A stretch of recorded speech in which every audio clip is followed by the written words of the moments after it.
Ceci est la traduction de The Hidden Truth of the World's Fair Exposition, Exploring Tartaria. La vérité cachée des expositions et foires universelles, Explorer Tartaria.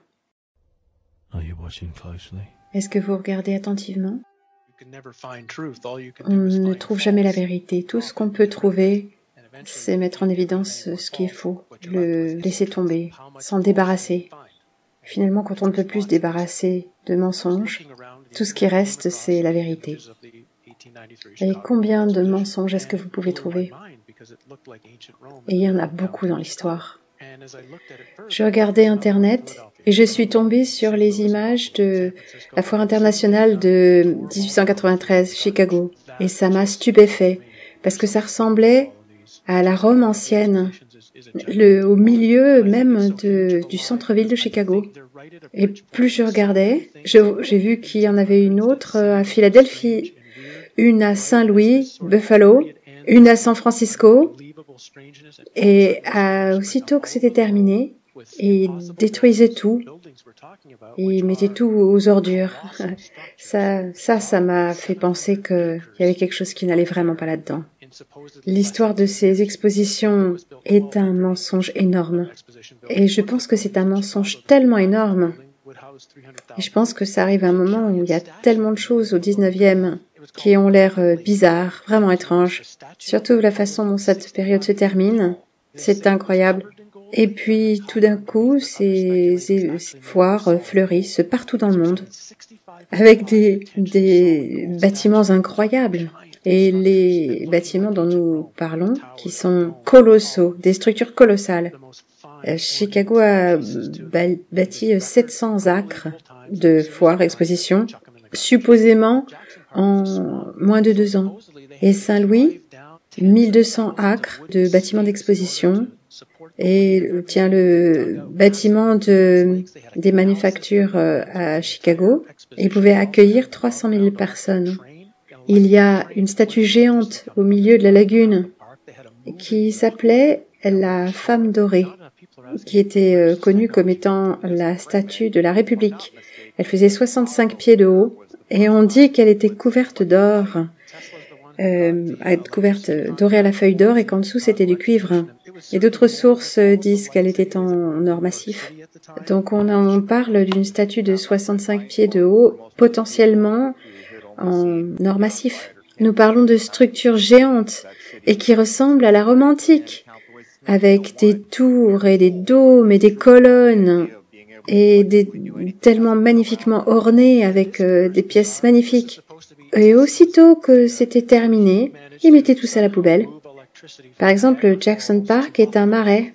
Donc, soi-disant, ils ont dû planter des dizaines de milliers de pilotis de bois pour faire tenir, pour supporter le poids de toutes ces choses. Ils ont creusé d'énormes lagunes, des lacs. Ils avaient un système de canaux qui passait dans toute l'exposition universelle. Ils avaient aussi un train électrique. Mais d'où venait cette électricité? Ils avaient un trottoir roulant vers la côte. Mais d'où venait cette technologie? Bon, alors, c'est pas à la foire de Chicago que les gens ont vu pour la première fois la lumière électrique. C'est Tesla qui a eu le contrat d'électricité pour l'exposition de Chicago. Et il y en avait peut-être même plus, il y avait peut-être plus de lumière qu'à toute la ville de New York City à cette époque. Ça a dû être absolument stupéfiant pour la plupart de ces gens qui n'avaient vu que la lumière des becs de gaz, les bougies. Voir toute cette ville allumée de cette façon-là, illuminée. Et cette foire est bizarre. Et soi-disant, c'est la foire de Tesla, où il s'est débrouillé pour faire dériver l'électricité des chutes du Niagara jusqu'à Buffalo pour la foire. Mais personne n'explique comment il s'y est pris en réalité. Et au milieu de la foire exposition, il y a une tour de 395 pieds de haut, une tour électrique. Et bien sûr, en haut de cette tour, il y a une statue féminine en or, appelée la déesse de la lumière. Et ça, c'était éclairé, illuminé par un demi-million d'ampoules électriques. Et quand vous regardez ces photos, encore une fois, mais d'où est-ce qu'ils ont tiré le courant?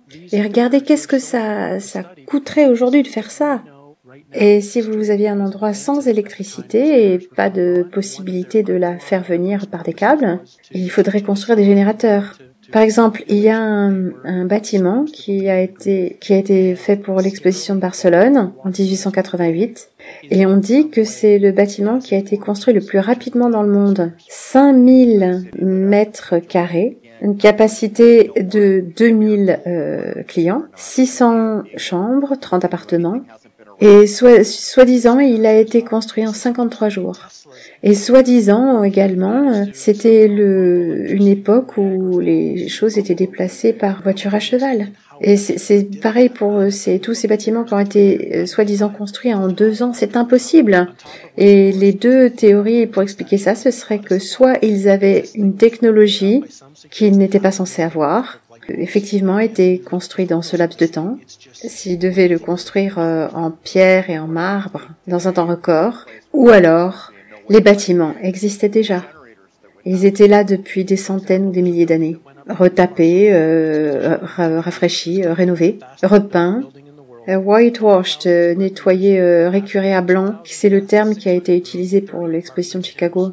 Donc tous ces bâtiments qui ont, comme vous voyez, sont blancs, qui ont été peints avec cette nouvelle peinture en aérosol qui venait juste de développer, ils ont peint, vaporisé la peinture sur tous ces bâtiments en un temps record. Donc on ne peut pas savoir si toutes ces choses étaient anciennes ou neuves. Et donc ils ont construit ces choses soi-disant en 2 ans. Ça c'est le récit officiel. Et combien de temps est-ce qu'elles sont restées en place? 6 mois pour le public.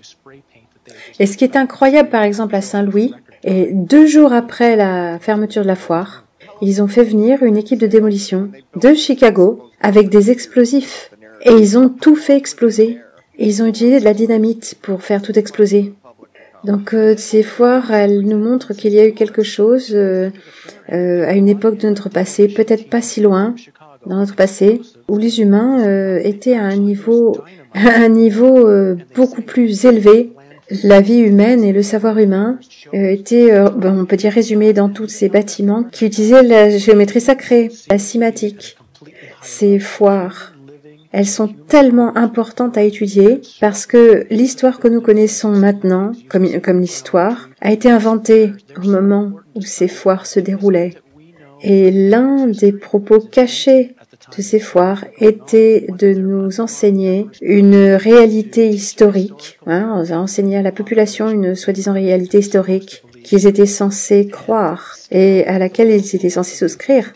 Et de façon assez effrayante, le monde dans lequel nous évoluons maintenant, dans lequel nous entrons, est d'une certaine façon à ses origines au moment de ces expositions universelles.